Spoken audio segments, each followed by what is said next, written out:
Our church a long time ago has affirmed women in ministry.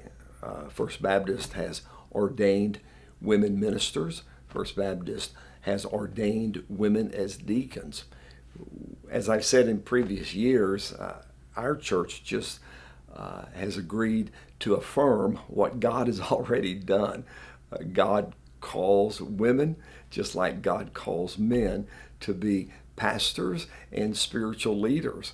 And so as a church, when we set them aside, we ordain, again, we're just affirming what God did a long time ago. Right. And so how has your congregation responded to the stance on this issue? We give $0 to the Southern Baptist Convention. In our past, we were definitely aligned with Southern Baptist. And so we hear what the Southern Baptist Convention is doing. We hear it, and I guess it makes us a little glad that we're not a part of the Southern Baptist Convention as they continue to diminish and demean women, especially women in ministry. Right. And so do you mind just explaining a little bit about that? When you guys started, well, when you all stopped supporting the SBC last year, how does this decision align with your, well, of course, with your views on the ban on women pastors? Right.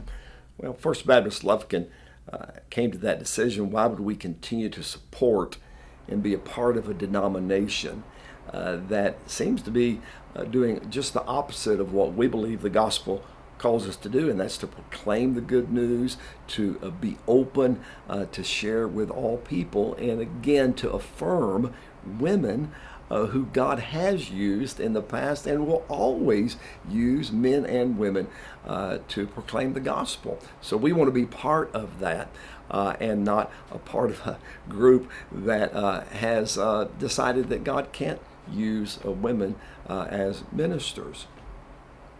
And so, why did you all decide to partner with SBC in the first place? Sure. SBC has been around since 1845. First Baptist Lufkin is 140 years old, and we've had a deep historical connection to the Southern Baptist Convention. However, that convention for the last 30 years has moved further and further away from what we as a local body see, and how we interpret Scripture is a bit different than the way they do.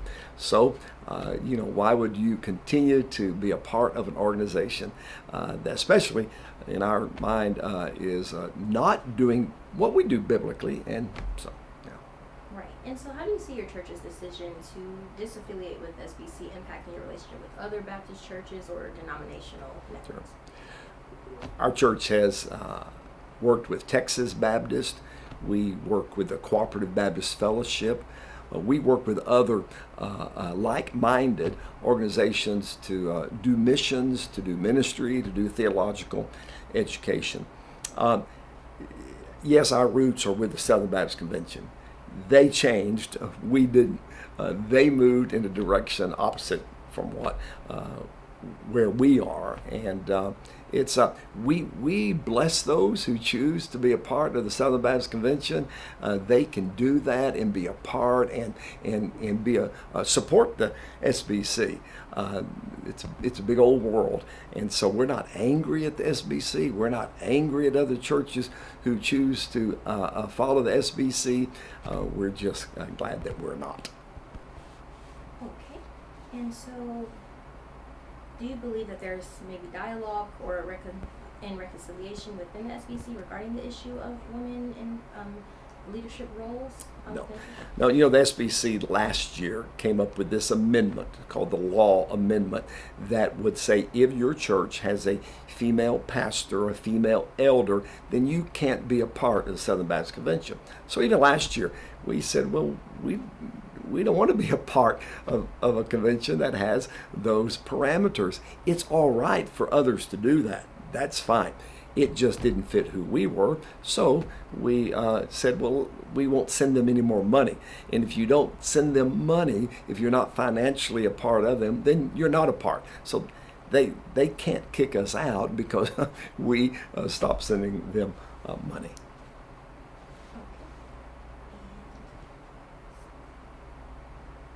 And what is the message you would like to convey to other churches or individuals within the SBC who may share similar views but have not, well, I guess you just explained that, so I can skip that one actually. Well, in Baptist life, every local church is a local, independent, autonomous church. And so in Baptist life, the SBC may pass resolutions, they may have a lot of thoughts, but it really doesn't affect the local church. We get to decide how we will interpret Scripture. And as a body of believers, Baptists have always held to this concept called priesthood of all believers, that each believer is a priest unto God. And so we have different views and opinions in our church. That's all right. We just, however, believe that in general, our interpretation of Scripture does not match the Southern Baptist Convention leadership's position on Scripture. So we do our thing and we partner with like-minded churches and like-minded Baptists.